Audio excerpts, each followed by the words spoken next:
Welcome back to Echo Ridge and episode 8 in our Ultimate Beginner's Guide. Today's episode is going to be all about introduction to ranching.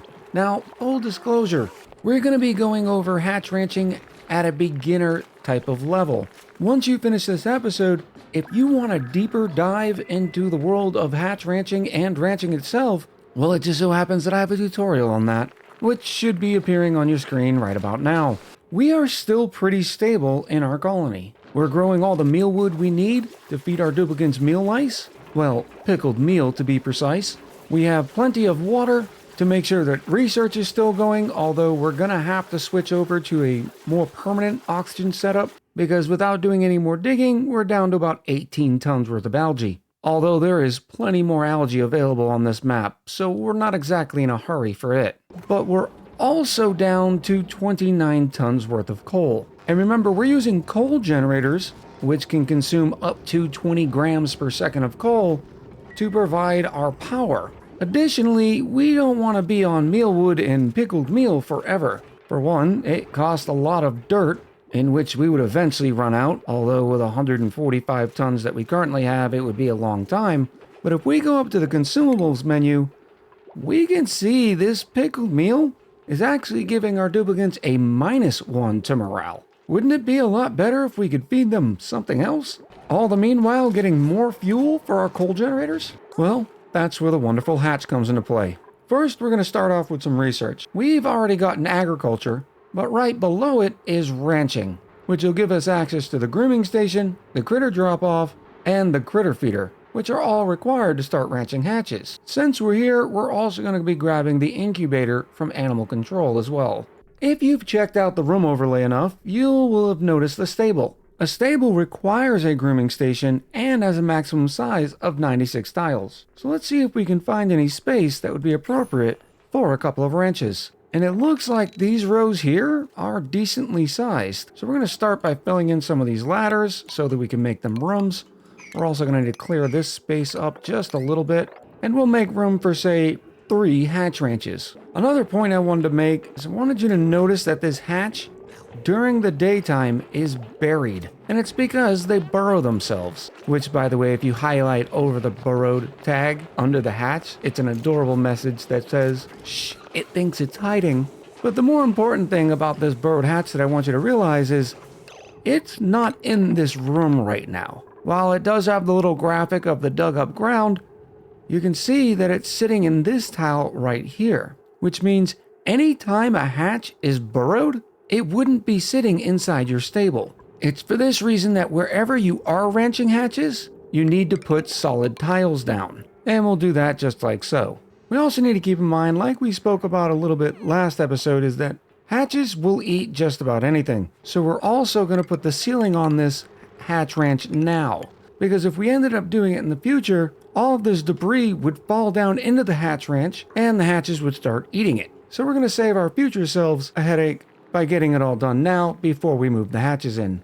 It looks like this little guy has decided to move in already and is having a smorgasbord. So on top of building these rooms, we're also going to make sure we clean them all out before we continue. And it's at about this point of time where you can see the morale is starting to kick in for some of our more advanced rooms, such as our new bathrooms and our great hall, which gives our duplicants a little bit more headway into adding some additional skills. And even if they don't have an interest in it, I like giving every duplicant at least one skill into improved carry, because not only does it improve their strength, but it also gives them a plus 400 kilos carrying capacity right off the rip. So I'm going to go through here and make sure every duplicant has at least one skill point into improved carry, which will help almost immediately as the duplicants are sweeping this up. And with all that improved carry, it didn't take long at all. Now we can put in all of our pneumatic doors. We'll make sure each room is exactly 96 tiles. And voila, we have 3 rooms. And all we have to do to make these stables is go under the stations menu and grab a grooming station.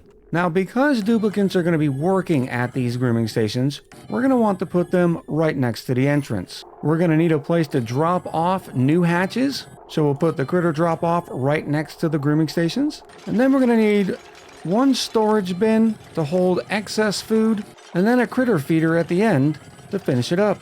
Now, as you'll learn in the Ultimate Hatch tutorial, if you choose to watch it, just like any other system in this game, there are many ways to ranch hatches. Some people like to make sure that the hatches all stay around here, and they do this by extending the ranch out and adding one door and one tile.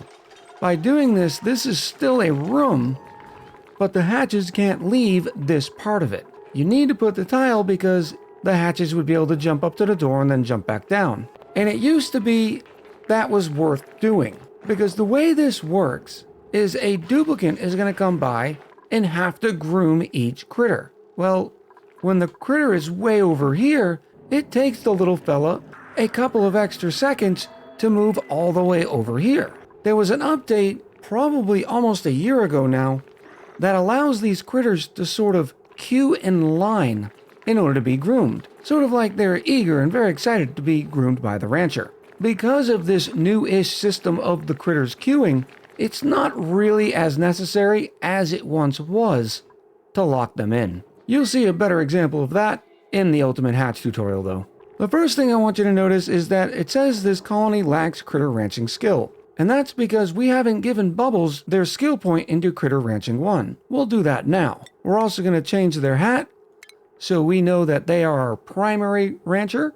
Lindsay is going to stay our farmer because they don't have an interest in ranching, at least for the time being. Once we have more ranches to take care of, we could also put them into critter ranching as well, and it wouldn't have too big of an impact. Now that Bubbles has the critter ranching skill, you can see this grooming station is ready. We'll make sure Bubbles has a higher priority on ranching than they do farming. That way we make sure they do the ranching before they go do any farming. And right on cue, the hatch jumps up onto the grooming station and Bubbles brushes its teeth, combs its coat, gives it a little spray of perfume, and a little massage, and off goes the critter. This starts a countdown. You'll notice the critter now has the grooming buff, which is losing 55% wildness per cycle. All critters start wild, kinda just the same way plants do. For instance, we have some Sweetles here. Notice that in their tooltip, it says they are wild. In order to make critters not wild, you have to groom them and feed them. And here's the big deal though. Once you start grooming them and they are now domesticated, you are responsible for feeding them. These Sweetles could never eat a day in their life, and they would just maintain the hungry debuff. And because they are hungry, they are glum, which is giving their metabolism minus 15. But unlike a wild critter, if a domesticated critter stays hungry, it will starve and eventually die. Speaking of food, it's now time to make some decisions on what we're going to feed our hatch. We're going to be using hatches for not only the meat that they drop and the coal they produce for a very long time, which makes the source of what they're feeding them pretty important. We don't have an infinite source of sand, so that's off the books. But if we were to feed them sand, notice it turns 50% of it into coal. Sandstone is okay, because we typically have a lot more sandstone around the map than we do, say, sand. Clay's also tough to come by. Most people have never even seen crushed rock. We've already talked about how dirt is a finite material.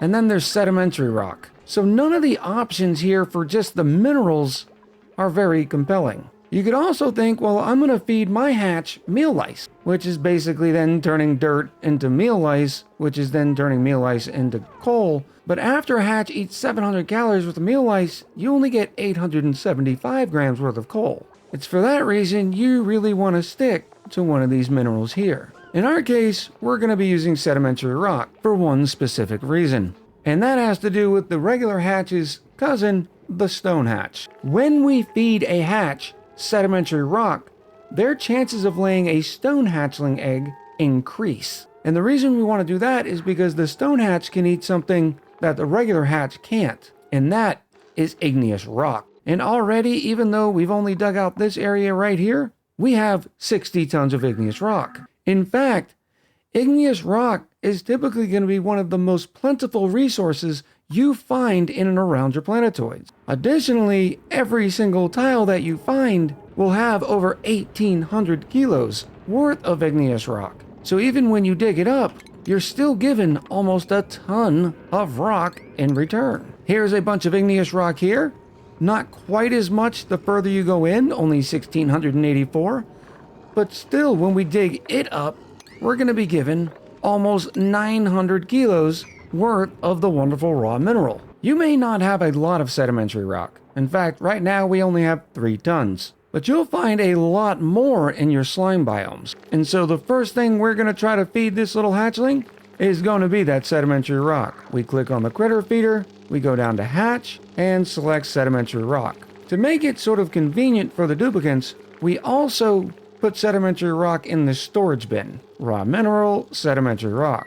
The reason being is this critter feeder can only hold 2 tons, whereas your storage bin can hold 20 tons. But we always want it to be delivered to the critter feeder before the storage bin, so we put the storage bin on priority 4. You probably just saw the hatch take a wonderful little bite of sedimentary rock, and there it goes, pushing out some wonderful coal, which we were going to be able to use, not only by turning it into power, but a couple of other uses in the late game. Now this hatch that we're going to name Susan only has 50 seconds left before they're going to need to be groomed again. Once that happens, the grooming station sends out an errand, the rancher comes by, whistles for the hatch jumps up, gets their teeth brushed along with Bert for a minute, and now it won't have to be groomed for another 1.3 cycles. This time remaining has everything to do with your rancher's skill.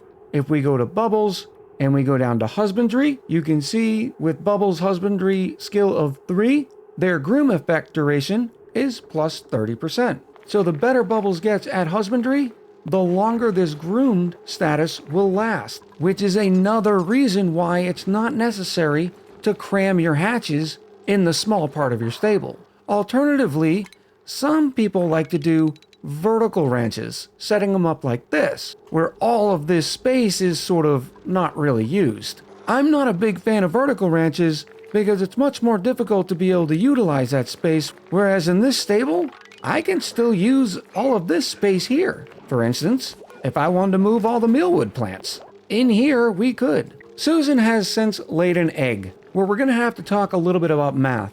Now, we're not going to be going through all the details of the math. Once again, you'll have to watch the Ultimate Hatch tutorial for that. But the base incubation rate for a hatch egg is 5% per cycle. What this means is every cycle, its total incubation is going to go up by 5%. Once it reaches 100%, it's going to hatch. So your base incubation rate of 5% means it will take 20 cycles for that egg to hatch. Now, right now, it's not a big deal that Susan's in here with this egg, but critters can feel cramped. For instance, notice that these Sweetles are overcrowded, and it's because the space that they're living in is not enough for 2 Sweetles. This room is only 21 tiles, and each Sweetle prefers 12 tiles worth of space. Now, if one of them were to lay an egg, they would go from being overcrowded to cramped. And it's the same way with our domesticated critters and the hatches. Each ranch is 96 tiles worth of space, and each hatch requires 12 tiles. So that math is pretty simple. Each ranch can hold 8 total hatches. So we're just going to put an 8 here on all these critter drop-offs. Now, some of you that have a little bit of experience with ranching may notice that I haven't selected any hatches here yet. And there's a specific reason why. Because we only want stone hatches, I'm going to let this hatch keep eating all the sedimentary rock until it starts laying stone hatchling eggs. Then, we're going to take those stone hatchling eggs and put them in an incubator. Unfortunately, incubators are going to require refined metal. And if you haven't built a smart battery by now, this may be your first use of a refined metal, which means you'll need the rock crusher. So we're going to go ahead and queue up 10 orders of copper. While the duplicants are working on that, something special is about to happen. Susan is about to become tamed. They have 1% worth of wildness left, and I want you to take a quick snapshot and notice all the information that we're able to see while the hatch is tamed, but as soon as it flips, we get a lot more information. Additionally, the hatch gets this little critter tag to let you know that it is a tamed critter. We now have the tamed status, and we can see because the critter is tamed, their critter metabolism is going to go up by 100. And this is important because when their metabolism's all the way up, it means they're going to be eating that much more, which means they're going to be producing that much more coal. In our case, that means they're going to be eating a lot more sedimentary rock, which means their chances of laying a stone hatchling egg are going to go up, with Susan's chance to lay an egg already at 10%. Additionally, once the critter becomes tame, they start reproducing a lot faster. Notice here their base reproduction is 2%, but because they're now tame and happy, they now have a reproduction of 17%, which if you do the math means that Susan is going to lay an egg every 5.88 cycles. And that's an important number in hatch math, because from that number, you can then figure out exactly how many eggs Susan's going to be able to give you. Now, we're going to get more than one hatch in here, but I don't necessarily want to put all 8 in here. The reason why is because I want to maximize the amount of sedimentary rock we have, and that way we get more stone hatching eggs quicker. But there's nothing wrong with getting 3, so we're going to go down to a wrangle command. We highlighted both of these critters, and then here comes Bubbles to wrangle them up, and then somebody else will grab them and drop them off at this drop-off as long as we have hatch and hatchling selected. Bubbles pulls a bag right out of her back pocket, and the next hatch gets dropped off. To note, anybody can grab the critter and put it in the bag, but it takes a rancher to shoot the rope gun at them to wrangle them up. We now have enough refined metal for some incubators, so I'm going to go ahead and put 2 down right here. Now note that they're asking for power, and there are basically 2 ways to run an incubator: powered or unpowered. If I took a regular hatchling egg and pressed incubate, a duplicate would go grab an egg and then drop it off. And that's all we would really have to do in order to automate the reproduction of our hatches. This egg would sit in here and incubate at its base incubation rate of 5% per cycle. Once it was done, it would hatch, and then a rancher would come grab that new hatch and drop it off in an available critter drop-off. For instance, maybe this one, because it's only storing 3 out of 8 critters. But if we were to power this incubator, ranchers are now able to come and lullaby the egg, because the egg's staying nice and warm. And now that the egg has been lullabied, it increases the incubation rate by 400%. So previously it was going to take 20 cycles for this egg to hatch. Now it would only take 4 cycles. And if we go over to Susan, we can see that they're going to live for 100 cycles.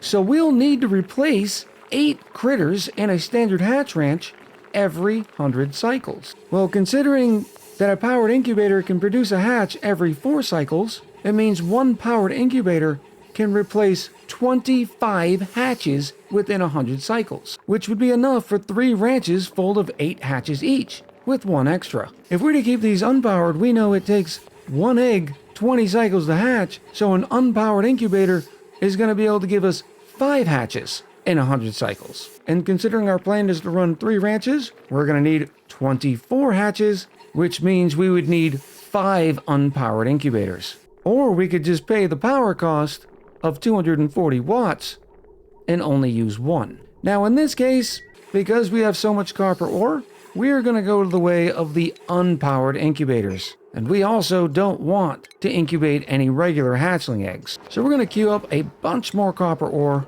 say 15 orders, and that'll give us enough for 3 more incubators. Alright Echo, so if we don't want the hatchling eggs, what are we going to do with them? And that's when I introduce you to the egg cracker. We're going to take every last standard hatchling egg and turn it into a raw egg. All we have to do is go to the egg cracker, select hatchling egg, and click forever. Bert then grabs that egg, drops it off at the egg cracker, which then gives the egg cracker an errand where Ari is going to come over here, smash it open, and for our efforts, we now have 2 kilos worth of eggshell and a couple of raw eggs. That's where we can go over to our electric grill and turn all those raw eggs into omelets. When we take 1 raw egg and put it inside the electric grill, it's going to give us 2,800 calories worth of omelet in return. So yeah, I think we're going to click forever on omelet as well. And your duplicants love it too, because they're getting the omelets at the quality standard +2 level. But don't let this +2 quality confuse you, because the duplicants are actually getting +4 to morale by eating the omelets. Quality 0 foods are your meal lice, your pickled meal, raw meat, muckroot, and nutrient bars. Then you have quality 1 foods, and here we are in quality 2 foods at omelets. Speaking of which, barbecue gives you +8 morale. And that's important to note because whenever these hatches do die, they're going to turn into meat. So we make sure we add another menu item of barbecue to the electric grill, click on forever, so anytime we do get that meat, they're going to turn it into barbecue, which is a tier 3 or a good quality food. That's going to give us that +8 morale. We've been clearing out this slime biome down here for the primary purpose of giving ourselves more place to put all this carbon dioxide, but it's also given us a lot more sedimentary rock. So because of that, I think we're fine to go up in the critter count again in this ranch. So we're going to go around and look for some more hatches. There's one there. Here's 2 sneaky little guys right here. Here's one right here.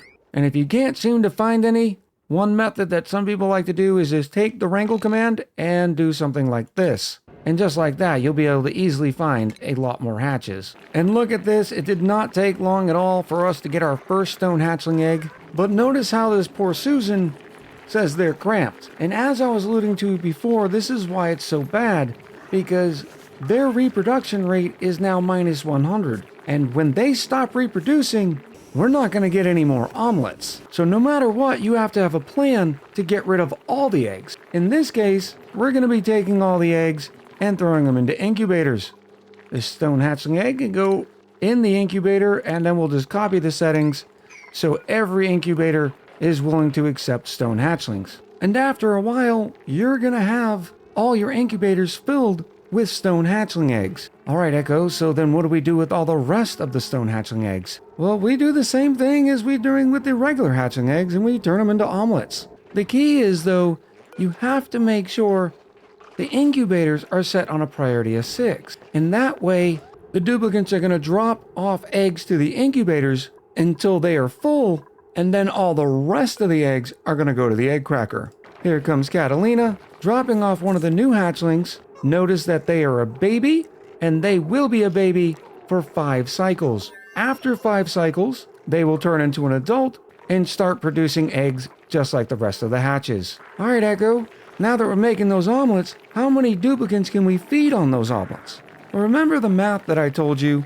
that each hatch is going to lay an egg every 5.88 cycles. Well, we know that a hatch is an adult for 95 cycles. All the meanwhile, it is laying eggs until it reaches age 100 and then dies. So if we take 95, divide it by that 5.88 cycles, we're given a total of 16.15 eggs. Well, considering you can't lay a 0.15 of an egg, that gives us 16 total eggs. Also take into effect that one of the eggs that they lay is going to be used to replace them when they die, just like this hatch was brought up to this ranch. We can further reduce the 16 down to 15 eggs. So we know that every hatch is going to give us 15 eggs worth of omelets over the course of its lifespan of 100 cycles. When you times that by 8, because there's 8 hatches in a ranch, you're going to get a total of 120 excess eggs. When we turn 120 excess eggs into omelets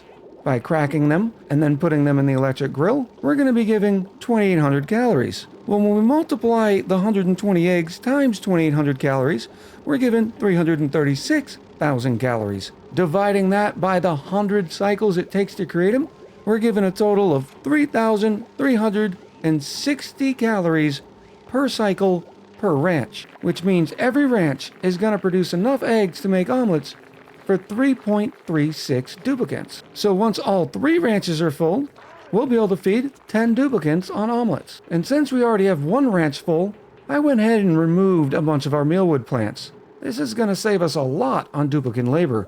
Now there is a lot more to study on hatch ranching, and we're going to get into more of that once we unlock shipping and some automation. And at that time, we'll be skipping right past omelets and going directly to barbecue. But for now, especially in the early game, this is a pretty simple method to get started. And not only are those hatches feeding your duplicates, they're also keeping the power grid going.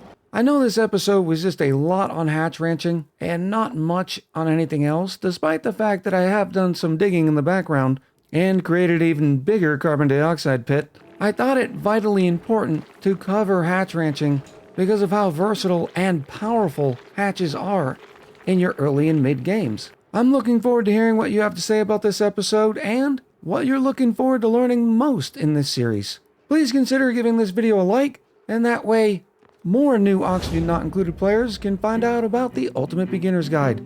Until next time, happy gaming, and I'll talk to you soon.